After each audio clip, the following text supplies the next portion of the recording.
Hi, I'm Bruce Pattinson from Total Education Centre, and thank you for watching today's video. We really hope you enjoy these videos and that they teach you something new.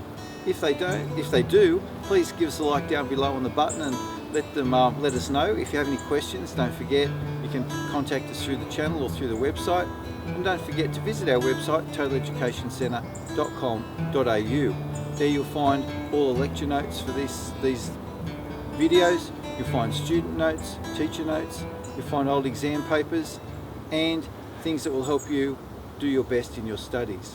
We hope you enjoy today's video. Please enjoy it. Leda and the Swan.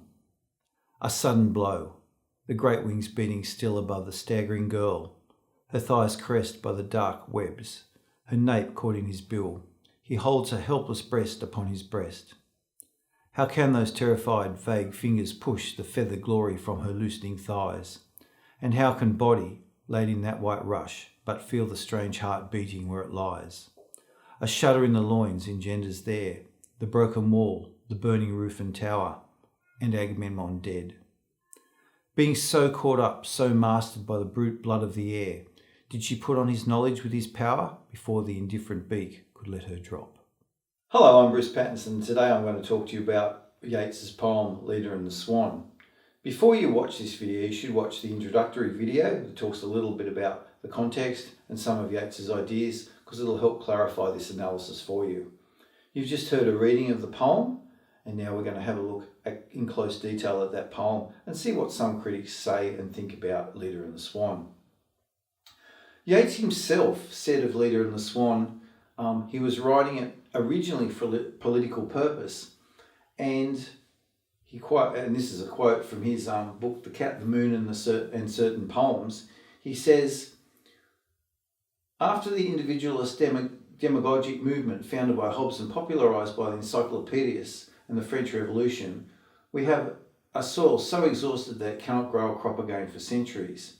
Then I thought, nothing is now possible but some movement or birth from above, preceded by some violent annunciation.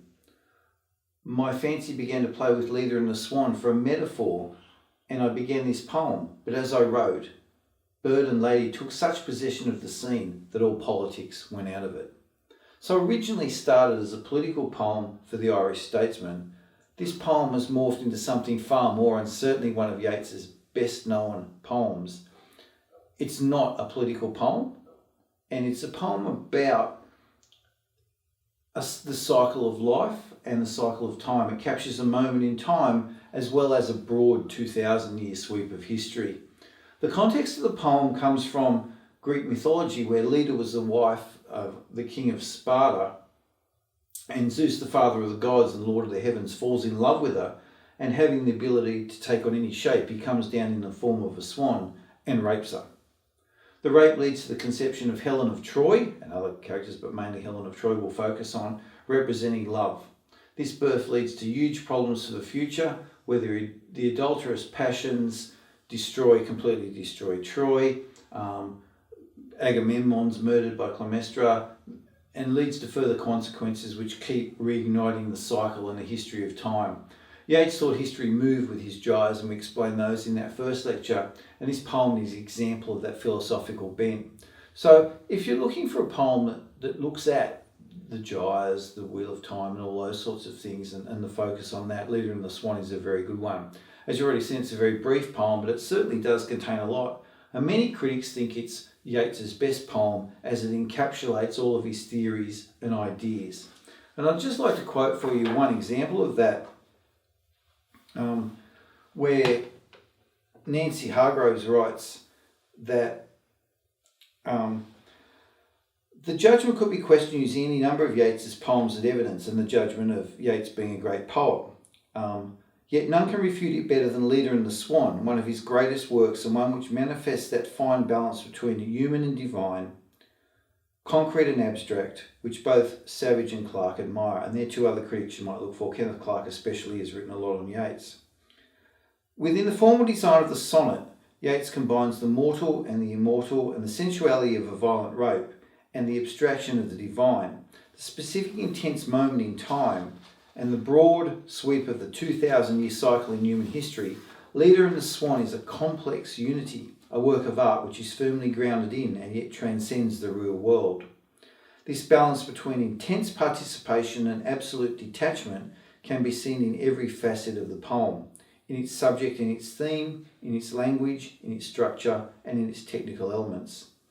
As analysis of each of these will reveal quite clearly Yeats's consummate mastery. So what we have in Leda and the Swan is that sense of the first initial violent action of Zeus as he comes down, and you get the rape, and you feel Leda completely overpowered and overwhelmed by what's happening to her. The poem then continues on and with that sense of violence and power, and we see it end in the climax of the shuddering loins and the conception of what's to come and the result of that conception. It's a poem that brings on strong emotions in different characters, and as we can see from some of the language in the poem, it is very deep and intense. It's important that it's about, you consider it as about time and timelessness as well. And in my notes here in the unit, we're looking at Yeats's symbolism goes beyond that, and it moves into from the Greek mythology into the Christian cycles of time and the physical violence and the terror. Yeats implies that the overwhelming power of the gods, and perhaps gives Leda for a moment a touch of that divinity and that knowledge and that power. The language in the poem, for example, the opening lines reflect the extreme violence of the sexual act and the power of Zeus even in his transformed state. The words sudden blow, great wings, contrast readily with the weakness of the staggering Leda as she powers back. Leda is controlled by his power and has to submit, despite the fact that she tries to push him away with terrified fingers. And she comes to accept her fate, and as the terror passes, her strange heart beating where it lies. It's the sestet, the second sestet opens with the climax of the rape, the shudder in the loins. And from this moment, the poem moves into a more physical, from the physical to the metaphoric. And we see that the physicality of the rape ends, and then we move into that next phase, that timeless metaphoric movement. The passion of the act has planted a seed which would destroy the order of the world. And Yeats brings that thematic concern into his other poems in this, and you can link that idea with, say, Easter 1916, Prayer for My Daughter, and Second Coming. And that might be a good starting point to draw Yeats's ideas together. The broken half line, the finality of death, the words brute, indifferent beak, all those sorts of things. The passion is gone, but the destruction lies there, just waiting in her womb for that. Yeats wrote very few sonnets, and this is one of them. It's regarded as superb because of its manipulation of language and its subject matter is central to his philosophical beliefs. And in that section that I read to you, certainly Hargrove proves that and goes through that in a very clear and determined manner.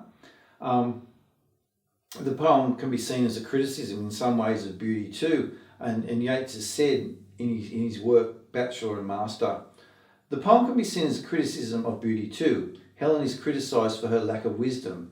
She left her legitimate husband and eloped with Paris, which was so much devastating that it created havoc all around the world, and so on. And this is probably a link to Morgane, and as we can see, he said, beauty without knowledge can be devastating, and the above poem serves the same example. And that would be a direct reference to Maud, and you might like to link that in too, because that will help you link with the other things. Now remember, it's very important to formulate your own opinions about this poem, and there are critics who disagree. So for example, most critics agree that this poem is a theory of history running in his 2,000-year cycles, and in Zeus and Leda, as he moves through that circle of time, Zeus and Leda become the Holy Ghost and the Virgin Mary. That's one analysis of it. You need to think very carefully about the sort of things that you want to say about the poem. That's only one or two different interpretations that I've given you here, and you need to look very carefully for other interpretations and come to your own conclusions. Go deeply into the language and look for examples. That's about all we have time for in this brief overview of the poem. Of course, The notes have far more detailed analysis of the poem. You can go to either the teaching unit if you're a teacher or the student notes if you're a student and get very detailed information on this poem. But whatever, I hope that analysis I've given you here starts you off on your own journey of study, and I hope you can build on that and develop some ideas of your own through that. Thanks very much for watching the lecture today. We really appreciate your time. We hope it helps. Goodbye for now.